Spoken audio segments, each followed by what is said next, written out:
Alors, pour les logements collectifs, donc un petit peu de la même manière, le nombre de logements, la typologie des logements, le montant du marché au mois d'origine, par bâtiment, pour les VRD, et puis bâtiment plus VRD, hors taxe ou TTC, par exemple.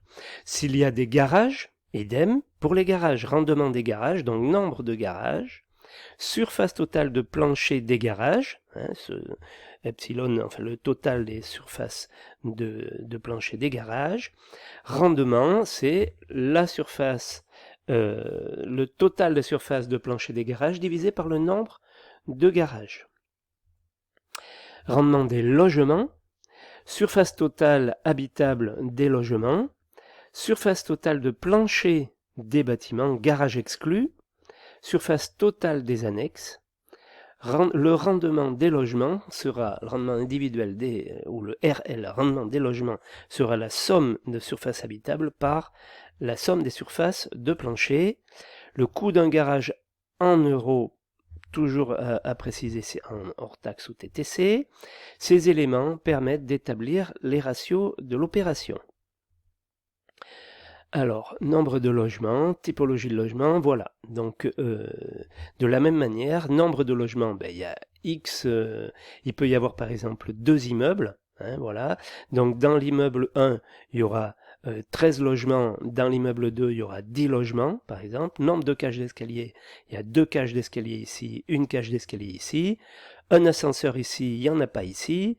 Le nombre de niveaux ici, il y a 3 niveaux, ici il y a 2 niveaux, par exemple, hein, voilà. Et je mets le total ici. Voilà. Typologie des logements, idem.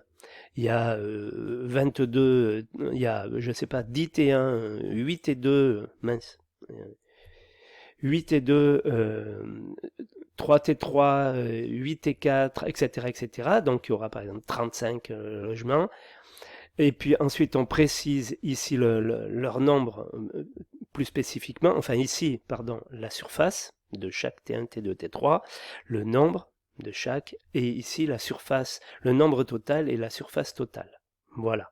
C'est une façon de faire. Après, je dirais, c'est vous, ce genre de tableau, c'est un exemple, c'est vous qui l'arrangez à votre sauce. C'est pour ça, moi, j'avais une façon de faire, c'est pour ça que je me mélange un peu les pinceaux. Je préfère mettre dans l'autre sens, le nombre en haut et la surface en bas. Mais enfin bon, ça c'est une habitude à prendre. Vous vous organisez comme vous voulez, pourvu que ça vous parle à vous. Hein, voilà. Donc, ratio de l'opération, hein, par exemple, on aura donc pour le bâtiment des euros par mètre carré de surface ramené à la surface totale des logements. Idem pour la VRD, idem pour bâtiment plus VRD et bâtiment plus VRD plus garage. On fait la même chose pour la surface de plancher. On fait la même chose par logement. Alors là, on mélange tous les T1 jusqu'au T6. Hein. Donc on aura un prix pour un logement fictif moyen. Voilà. Pour le bâtiment seul, pour les VRD affectés au logement, bâtiment plus VRD, bâtiment plus VRD plus garage, pareil, on aura une somme par logement fictif moyen. Pour les autres immeubles, c'est un petit peu le même genre, hein, destination de l'immeuble. Est-ce que ce seront des bureaux, des entrepôts ou autres? La surface totale de plancher, la surface utile totale, le rendement de l'immeuble, c'est tout le total de la somme de la surface utile divisée par la totale de la surface de plancher. Donc, on va analyser on aura en main le montant du marché au mois d'origine par bâtiment pour les VRD. Au total, on connaîtra le nombre de niveaux, le nombre de cages d'escalier, le nombre d'ascenseurs. Et par rapport à ça, on va analyser le rendement des garages par rapport au nombre de garages, à la surface totale de plancher des garages, et le rendement des garages, donc surface de plancher divisé par le nombre de garages. Le tableau des ratios pour ce cas de figure est identique à celui du précédent.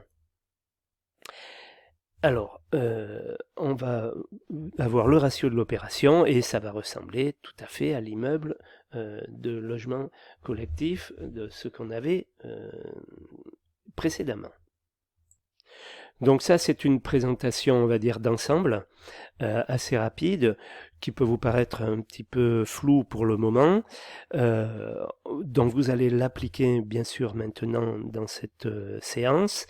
Je vous explique des exemples concrets, hein, ne vous affolez pas, pour vous montrer comment tout ça s'organise et puis pour que vous puissiez travailler et faire votre analyse, vos ratios à vous, dans les meilleures conditions.